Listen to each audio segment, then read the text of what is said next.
Mort est un village peuplé d'hommes rudes et hardis qui sillonnent la mer Arctique à la poursuite des phoques. La recherche scientifique doit beaucoup à ces hommes.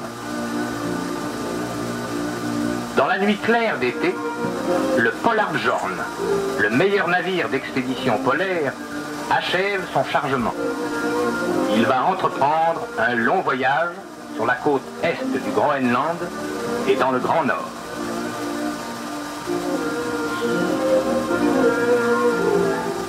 Saluons le capitaine Christopher Mareux, vétéran de la mer Arctique. Il bavarde avec le chef de l'expédition, capitaine Jon Nieve, et Herman Andresen, vieux loup du Groenland, qui rejoint ses terrains de chasse. Madame Norman Andresen, qui n'a pas craint de passer maints hivers dans le Svalbard, est aussi du voyage, mais refuse d'emmener sa fille. Les demoiselles ne chassent pas l'ours et le renard du Grand Nord. Tout est paré.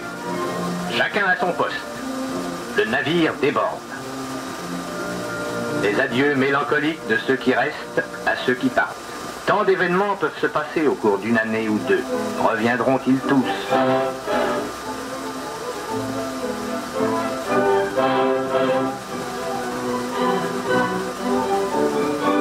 Les moteurs diesel tourneront. Le bateau glisse. La côte disparaît. En route vers le soleil de minuit. 1000 ans plus tôt, l'intrépide Eric Rode cinglait à la voile vers le même but, à la recherche de terres nouvelles. Son courage anime ses descendants, soucieux d'étendre le champ d'action de leur flotte.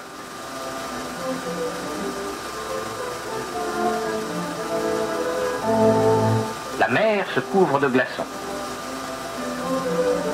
Bientôt, ils se multiplient comme soudés. Et le navire doit chercher sa route, guidé par l'infaillible coup d'œil du capitaine Mareux, juché dans le nid de pie, qui sera désormais son poste de commandement. 40 hivers arctiques ont formé son expérience. Les Mareux sont tous intoxiqués par la magie de la mer Arctique. De père en fils, ils labourent ce champ gorgé de richesses. 4 fils capitaines rapportent au pays des fortunes en fourrures précieuses. Les falaises de glace rendent l'accès du Groenland difficile. Il y faut des capitaines et des navires hors classe. Le Polarfjörn est un champion.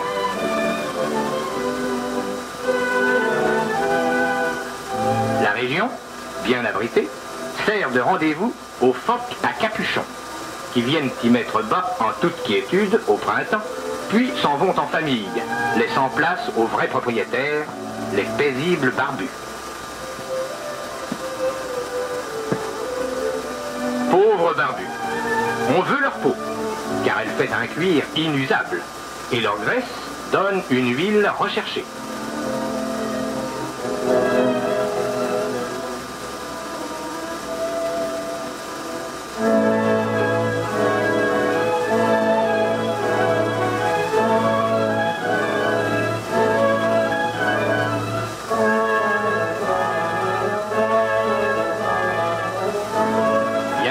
La première escale. Le capitaine Mareux, sans hésitation, amène son bateau au plus juste et jette l'ancre au cap Herschel, une des plus vieilles stations de chasse du Groenland.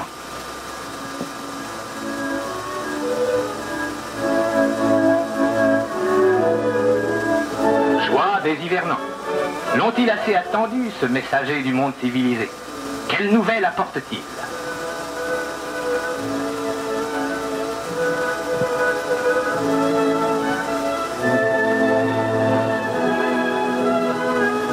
Esquimaux eux-mêmes, lassés de leur inaction, jappent leur joyeux accueil vers les hommes qui les emmèneront pour les courses hivernales. Et le coq de bruyère, entouré de ses poussins, s'agite. Devine-t-il que les chiens vont partir, le laissant seul pour défendre ses petits contre les renards et les hermines impitoyables. Les gens de Herschel s'apprêtent pour la chasse aux morses. Le navire, cap au sud, longe la côte jusqu'à Mikkbukka, baie de Gnat, centre norvégien au Groenland. Il faut jeter l'ancre assez loin. La baie se trouve obstruée par la boue. et les graviers descendus des glaciers. Avec des barques, on improvise des quais. Des trappes servent de luge.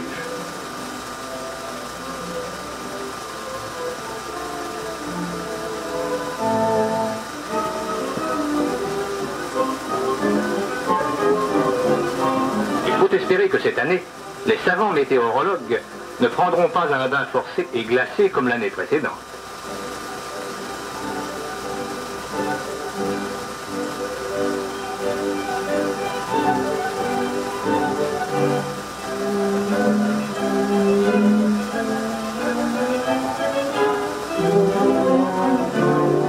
Consigne du parfait météo. Le nouvel observateur recevra toutes explications de son prédécesseur. Le poste météorologique de Midtbøkke est d'une exceptionnelle importance par les observations qu'il transmet depuis 17 ans en Norvège. Les observations seront transmises par radio.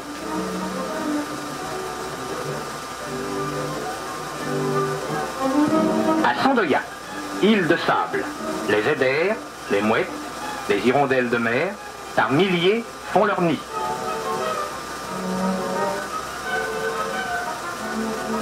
Le photographe semble impressionner beaucoup Madame Eder. Chaque tribu entraîne au vol ses oisillons. C'est un carrousel infini. Comment chacun s'y retrouvera-t-il? Pas de tire-l'aile. Il faut être fin prêt pour le départ vers l'Islande, dès que la mer sera gelée.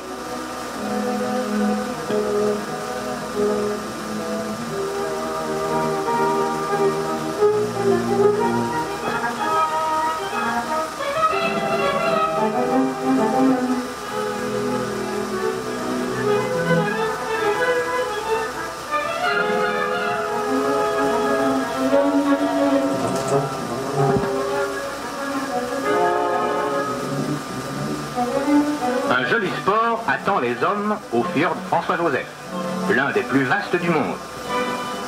On jette l'ancre et en même temps, nombre de barils apparemment vides qui flottent vers l'embouchure de la rivière. Il s'agit de recueillir les saumons et de les encaquer dans ces tonneaux.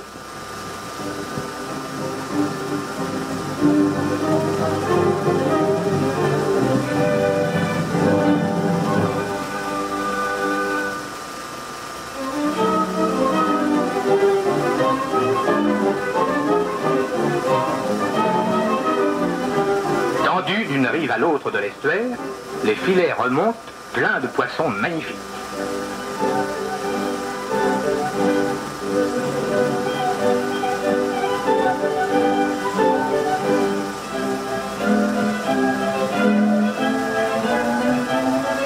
Le saumon du Groenland est le plus savoureux du monde.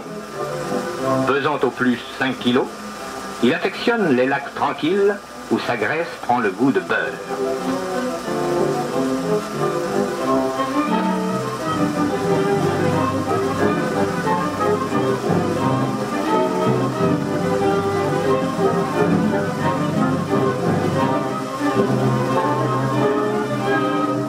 Pauvre saumon pacifique.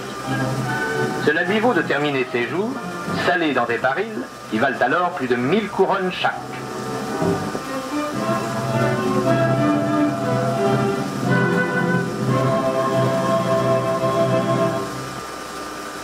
La récolte des saumons terminée, en route vers les régions désertiques où se rencontre encore le rarissime bœuf musqué.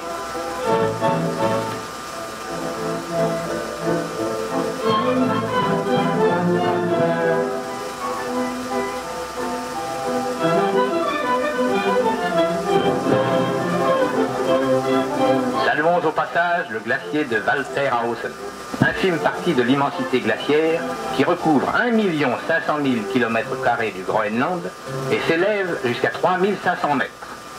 Du Walterhausen se détachent les monstrueux icebergs qui terminent leur course vers Terre-Neuve, provoquant parfois des drames affreux sur leur parcours.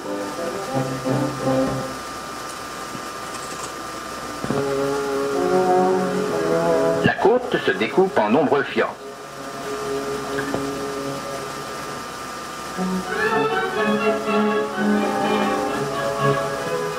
Le bateau glisse lentement. Sur le pont, les chasseurs à l'affût interroge la montagne vierge d'humains, anxieux de découvrir les bœufs musqués. Cet animal si rare aura bientôt disparu.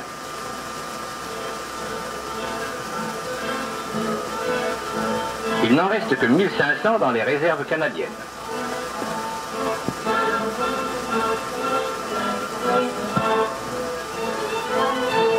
Il est probable qu'au Groenland, ce nombre atteindrait quelques milliers. Son ancêtre, à l'époque pré-glaciaire, déambulait par toute l'Europe. Les temps ont changé.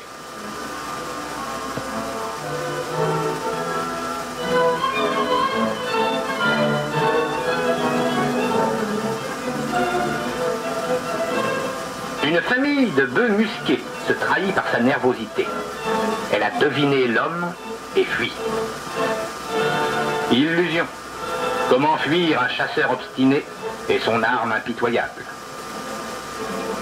Imitant la vieille garde, les mâles forment le carré autour des femelles et des petits. Ce mode de défense valait pour l'attaque des loups. Contre la mort à distance, elle est nulle. Deux mâles roulent au sol, foudroyés. Le reste du troupeau s'égaye. Mais les petits, moins rapides, tombent aux mains des chasseurs. 3 mois à peine, mais vigoureux, récalcitrants. Encagés, on les emporte à bord.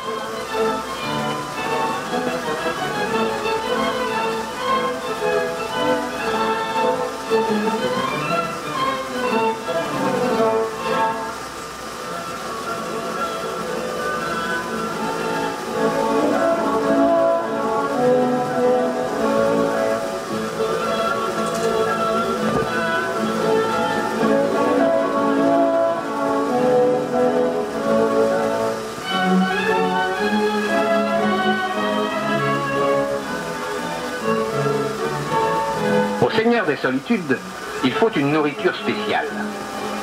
Tout l'équipage descend bientôt à terre, cueillir l'herbe qui régalera les bébés musqués. Ces herbivores n'arrêtent pas de manger, accumulant une réserve de graisse qui leur permettra de jeûner quand l'hiver sera venu et le fourrage disparu.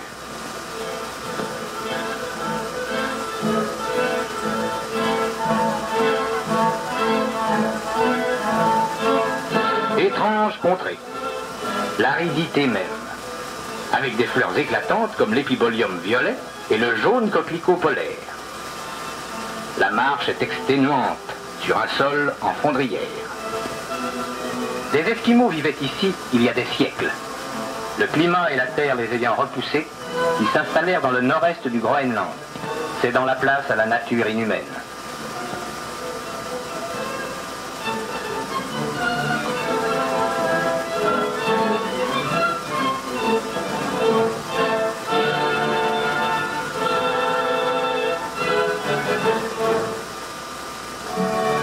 Le navire longe le Taeufelschloss, dont les 1200 mètres surplombent le fjord à pic.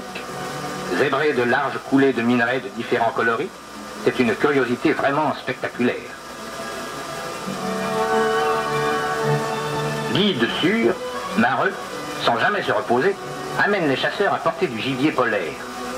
Disséminés, une centaine de huttes abritent les hommes tous les 25 ou 30 km au long de la côte. Les hivernants accueillent avec joie les visiteurs. Après un hiver arctique au Cap Humboldt, les visages humains semblent merveilleux.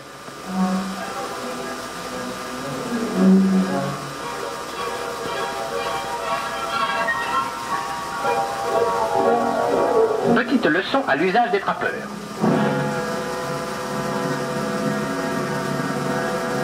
C'est simple, comme on voit.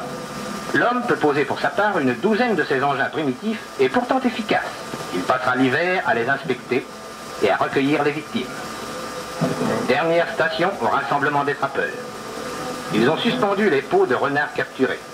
Il y en a une belle collection, qui vaut pas mal d'argent. Un chasseur adroit rassemble en une saison de 100 à 420 peaux.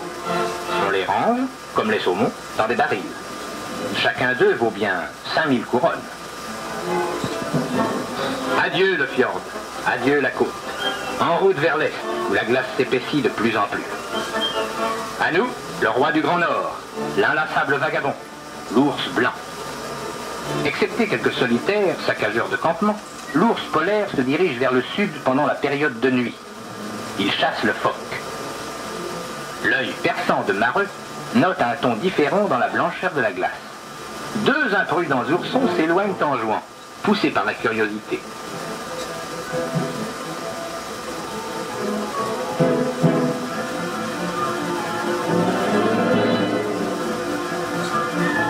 Maman ours les rappelle. Ils s'arrêtent, se retournent, puis rejoignent Madame Mère, qui apprête une correction. Les chasseurs jubilent. Que d'ours par ici! Ils se sont donné rendez-vous. En voilà un qui sort de l'eau. Puis il replonge. L'odeur qu'il a reniflée ne lui dit rien qui vaille. Il y a de l'homme. Méfiance. Cet autre, plus insouciant, ou ignorant du danger, s'inquiète peu du navire, d'où pourtant on le guette. Il va payer de sa vie son ignorance.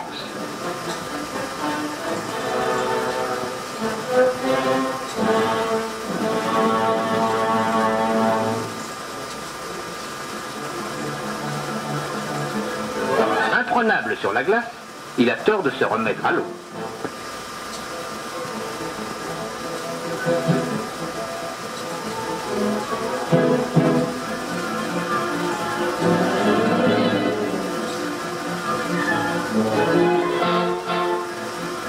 Les chasseurs ont sa peau avant qu'il ait compris. C'est un colosse. Il doit avoir une épaisseur de graisse d'au moins 6 pouces sur le dos. L'équipage, ravi, voit s'améliorer l'ordinaire.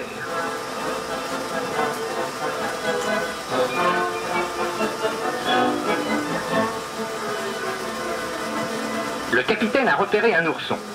Il va le chercher en barque. Le bébé ignorant plonge, mais pas assez rapide, n'échappe pas aux hommes de Mareux.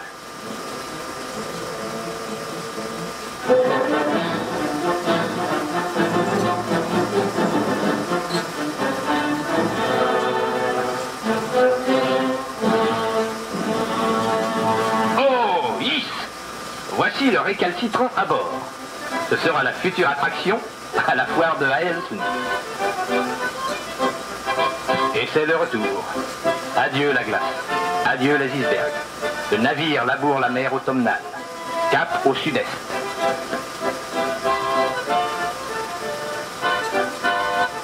Le loch indique 1000 milles. De bonne heure un matin, voici le quai d'Haelsun.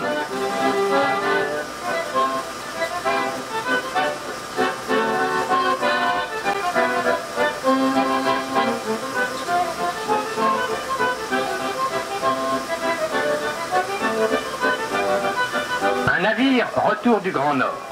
Quel événement! Même Alf, capitale du Sun-Mort.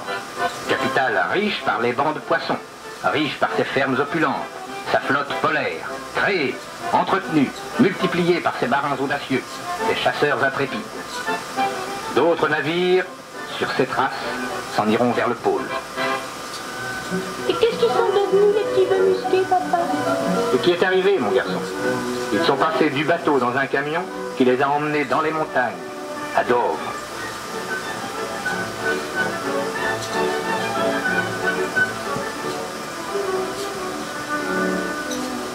Il y a très longtemps, des glaciers couvraient notre pays. Quantité de bœufs musqués vivaient dans nos montagnes. Il y a 1000 ans de cela. Aujourd'hui, pour les ramener dans ces mêmes montagnes, il faut aller les chercher bien loin. Avant-guerre, il y en avait beaucoup. De méchants gens les ont tous tués. Mais ceux-ci survivront. Ils trouveront une nourriture beaucoup plus abondante qu'au Groenland. Pourvu que les enragés chasseurs veuillent bien les laisser croître et se multiplier, il y aura de nouveau beaucoup de bœufs musqués dans nos montagnes. Et quand tu seras grand, tu iras les photographier. La suite, dans 10 ans.